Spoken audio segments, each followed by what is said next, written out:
Ya, kali ini ada berita yang cukup menggemparkan juga dari seorang Tom Lembong yang kemarin belum lama mendapatkan abolisi dari Bapak Presiden. Setelah mendapatkan abolisi dari Bapak Presiden Prabowo Subianto, Tom Lembong ternyata tidak tinggal diam.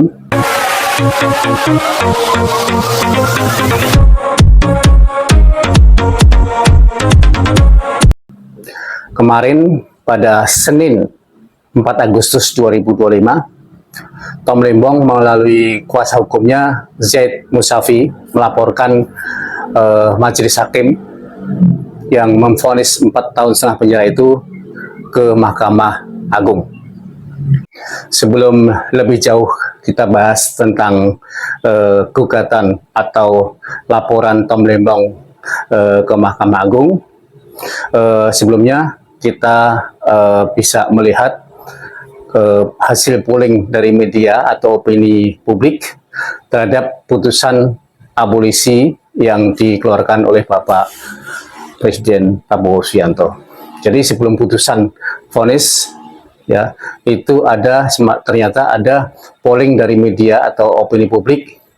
Itu kita sebut saja misalkan dari Kumparan, itu mensurvei pada 8 sampai 25 Juli 2025, itu respondennya atau pembacanya itu 2.271. Jadi yang mengatakan Tom bebas, ya, Tom layak dibebaskan, yaitu sekitar 87,1%. Sementara yang 12,9% itu menyatakan atau mengatakan bahwa vonis Tom itu sudah tepat. Jadi dari hasil survei atau jejak pendapat dari pembaca Kumparan tersebut menunjukkan bahwa publik digital itu mendapat dukungan yang signifikan terhadap Tom Lembong.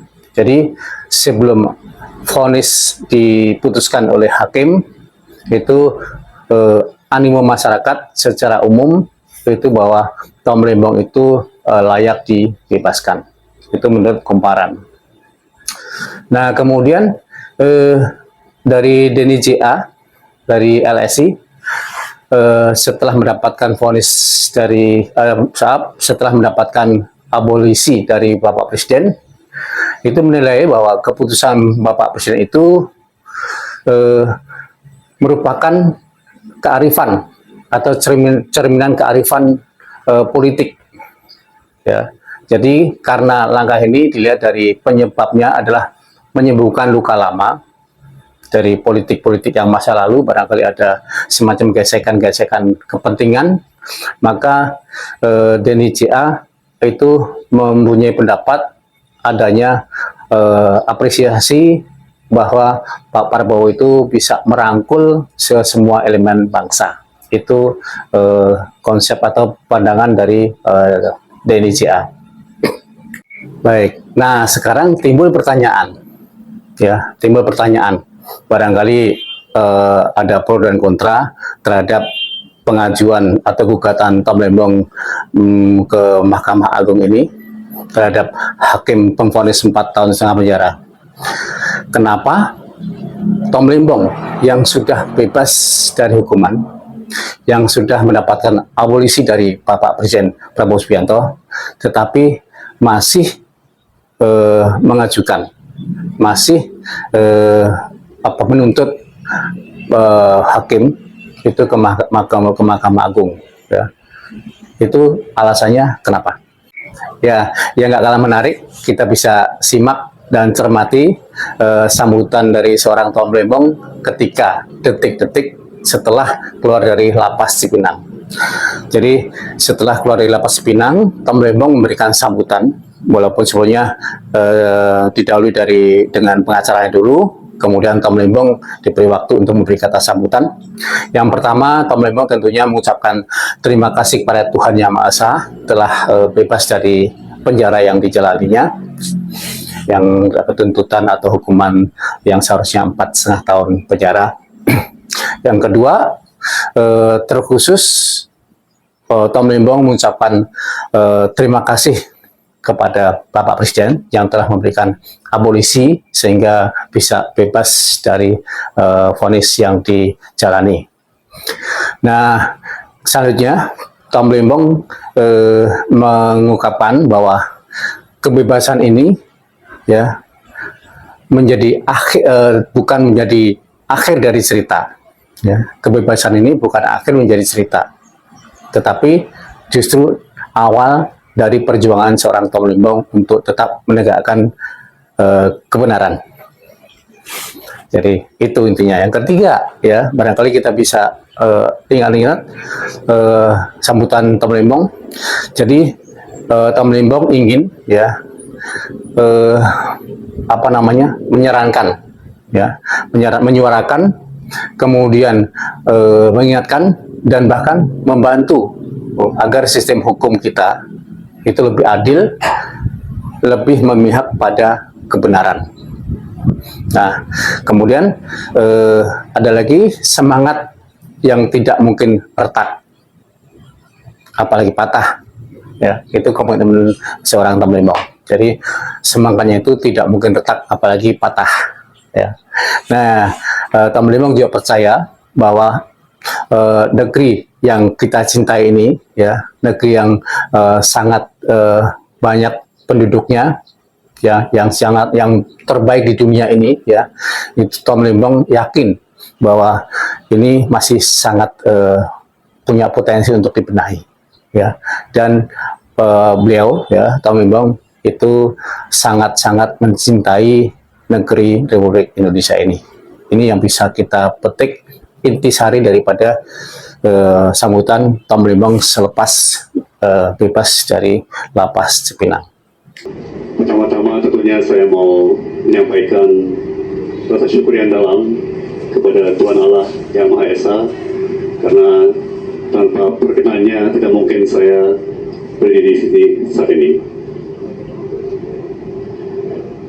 Saya juga ingin mengucapkan terima kasih yang sebesar-besarnya kepada Presiden Republik Indonesia, Bapak Prabowo Subianto, bersama atas pemberian abolisi, serta kepada pimpinan serta anggota Dewan Perwakilan Rakyat atas pertimbangan dan persetujuannya.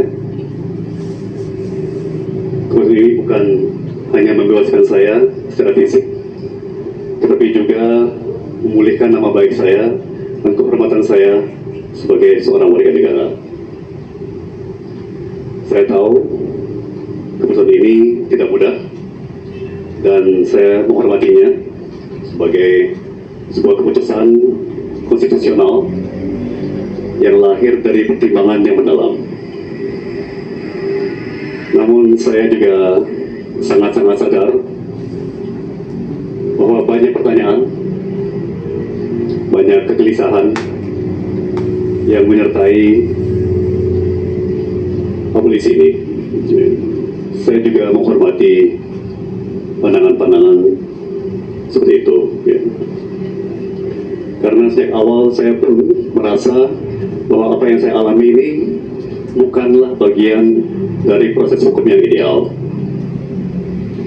Saya menjalani 9 bulan yang menantang di balik tembok dan jeruji. Saya pun banyak waktu untuk merenung. Saya merefleksikan bukan hanya apa yang terjadi pada diri saya, tapi juga bagaimana sistem hukum kita bekerja, bagaimana publik merespons, dan bagaimana seharusnya negara hadir untuk melindungi setiap warganya. Saya tahu saya sangat amat beruntung. Saya memiliki tim hukum yang luar biasa, sahabat-sahabat yang tak henti menyuarakan dan menyerukan keadilan bagi saya, keluarga yang tidak pernah goyah, dan publik luas yang memberikan simpati dan dukungan. Juga tidak mau melupakan para pengurus dan petugas rumah tahanan yang telah melayani dengan penuh sikap profesional dan mengayomi. Saya tidak akan pernah bisa membalas semua itu selain dengan rasa terima kasih yang mendalam dan dengan komitmen untuk menjadi manusia yang lebih baik dan lebih berguna bagi diri kita tercinta. Namun saya juga tidak mau dan tidak akan melupakan mereka yang tidak seberuntung saya. Mereka yang mungkin mengalami nasib serupa, tapi tidak punya suara, tidak punya sorotan, tidak punya perlindungan. Saya tidak ingin kemerdekaan saya hari ini menjadi akhir dari cerita. Saya ingin ini menjadi awal dan tanggung jawab bersama. Saya ingin menyuarakan, mengingatkan, dan bila mungkin membantu agar sistem hukum kita menjadi lebih adil, lebih jernih, dan lebih memihak kepada kebenaran alih-alih pada kepentingan sempit tertentu. Saya juga ingin mengatakan kepada semua bahwa saya kembali dengan semangat yang tidak retak, apalagi patah. Saya masih sangat amat percaya pada negeri ini, pada bangsa Indonesia yang dari dulu saya selalu percaya adalah bangsa terbaik di dunia. Saya masih sangat amat mencintai Republik ini. Jadi dari laporan yang disampaikan ke Mahkamah Agung terhadap hakim memvonis 4 tahun setengah penjara itu, menurut kuasa hukumnya atau pengacara Tom Lembong menyatakan bahwa laporan ini itu supaya ada evaluasi, ya, bahkan kita semacam kritik agar kedepannya itu terjadi tidak terjadi hal-hal yang semacam itu lagi, karena siapapun itu bisa diperlakukan seperti Tom Lembong, ya, apalagi yang tidak melek hukum, ya, tidak tahu hukum. Kasihan juga. Nah, kemudian Said pengacara itu menilai hakim memang dalam proses persidangan itu bersikap tidak profesional atau unprofessional conduct, ya.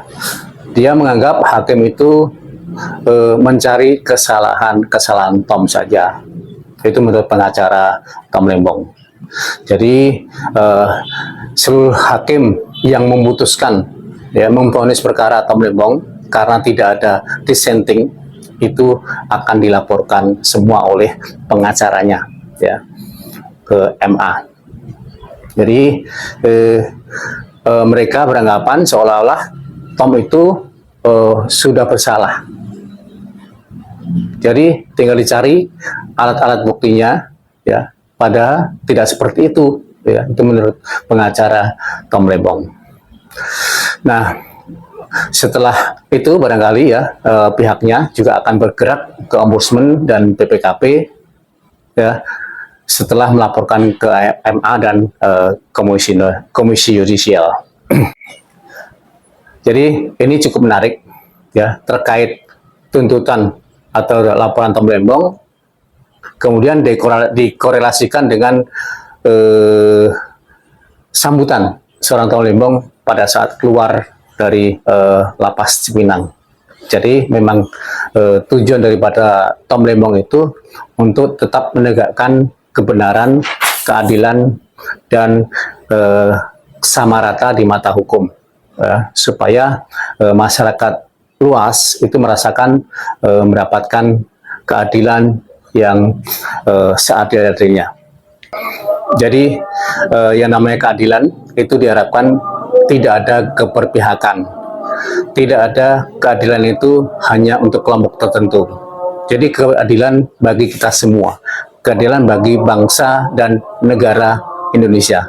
Itu secara luas dan secara gamblang sudah dijelaskan di dalam Undang-Undang Dasar 45 dan Pancasila Ya, kita sudah paham betul bahwa tujuan negara itu adalah supaya adil dan makmur berdasarkan Pancasila. Cukup sekian. Terima kasih dan merdeka.